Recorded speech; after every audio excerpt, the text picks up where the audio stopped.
A VPN, short for Virtual Private Network, is a privacy protection tool that is quickly becoming a must-have. But why do you need a VPN, and how does it work in the first place?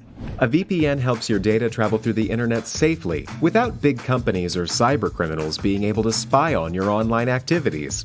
Also, a VPN swaps the real location of your device with a new one. This way, you can virtually travel to any country around the globe. So, who can benefit from a VPN? If you're worried about your online privacy, a VPN makes sure your identity and private information are not exposed when you go online. If digital security is your top priority, a VPN gives a nice additional layer of security. It encrypts your data so nobody could see what you send and receive. If you are a human rights activist whose freedom of speech is restricted, a VPN helps you to bypass censorship and speak to the world. Or, if you're on holiday in another country, with a VPN, you can bring your home entertainment anywhere you go. Here's a pro tip: check out Surfshark VPN. It has everything you need in a premium VPN, awesome speeds, and industry-leading protection that covers all of your devices. All you have to do is click connect. Secure your digital life and enjoy everything good that the internet has to offer with a VPN you can trust. Click link in the description and get 81% discount for your first order. Writing your letter. Choose a font or style for your letter. Decide on what font you'd like to use for your illuminated letter. You can choose a more old-fashioned or elaborate style as may have been used traditionally, or a more modern font from the current day. Try a block letter with serifs, which are the small lines that can appear at the end of each stroke of a letter. Serifs can have a straight line, triangular, or curved ball shape. Try a flowing script style for your letter. You can print out an example of something you like from the internet and trace it if you like. Try searching for Gothic, Blackletter, or Celtic styles of calligraphy for a traditional touch. Write or trace a large uppercase letter. Sketch the outline of a letter, making it large enough to leave room for filling it with color and images.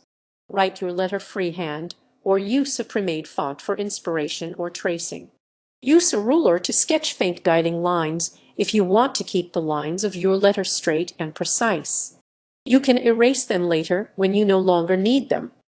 It helps to draw the basic frame of the letter, just the lines that you would normally use to write it, then go back and add weight by giving the frame a block or thicker curved shape, depending on your font. Write out the rest of the word if you wish. Write the rest of the letters that will follow the initial illuminated letter, if applicable. You can use the same font or style, or choose a simpler one for the remaining text. Typically, the letters and words following an illuminated letter will be written or typed in a much smaller size and in a simpler, more readable style or font. In a traditional illuminated manuscript, the rest of the text on the page would appear wrapped around the illuminated letter, to the side and below the letter on the page. Decorating your letter. Draw inspiration for your designs. Think of how you can illustrate your story, name, word, or individual letter purely with colors, images, and designs. Use the defining characteristics of a person, setting, or story to decorate your illuminated letter. Try one of many traditional motifs for illuminated letters, which include birds and feathers, fruit and flowers, ribbons, vines or rope, and biblical motifs. If the themes of a text or your own interests or personality are more abstract, think of how they can be made into a symbol you can draw. For example, an image of weighted scales often represents justice, and a rose can symbolize romance. Sketch your designs. Use a pencil to sketch out the images you want to decorate your letter. Draw your designs inside or around letter, or even taking the shape of the letter itself. Keep the drawing balanced with the shape of the letter by drawing a faint box in pencil around the outside of it as a guide for where decorative elements should end. Then erase the box, or build on it to create a decorative border for the letter if you wish. Reach outside and overlap the lines of the letter with your designs to create a full and dynamic illustration. For example, you could decorate the letter S with a snake and create the illusion that the snake is coiled around the letter, or even that the snake makes up the letter with its own body. Add a border to the letter if you want. Create a border around your letter to add further decoration and a frame for your designs. Continue your design theme when decorating the border, or just create a simple frame to showcase your letter. Try a traditional square shape for your border, or perhaps a circle or oval for a letter that features round elements. Fill the space between your letter and the border with decoration, or with a solid color, or leave it blank to add more contrast for your designs. Finalize the design with ink or colors. Go over your pencil sketch with color when you're happy with your designs. Use ink pens, markers, colored pencils, or paint to fill your letter with any colors you like. Color in the elements of your design with a pigmented marker or ink pen, or try some shading with colored pencils or crayons by using 3 different shades: light, medium, dark of the same hue to create depth. Add the characteristic gold or silver details that would have appeared in earlier centuries to highlight areas of your own drawing if you wish. Gold leaf would have been traditional, but you can also use inexpensive materials like gold or silver metallic markers, glitter, or paint. Choosing your letter. Use a name or place. Decorate the first letter of your first or last name. Or choose the name of a place that you care about, like your hometown or your favorite vacation spot.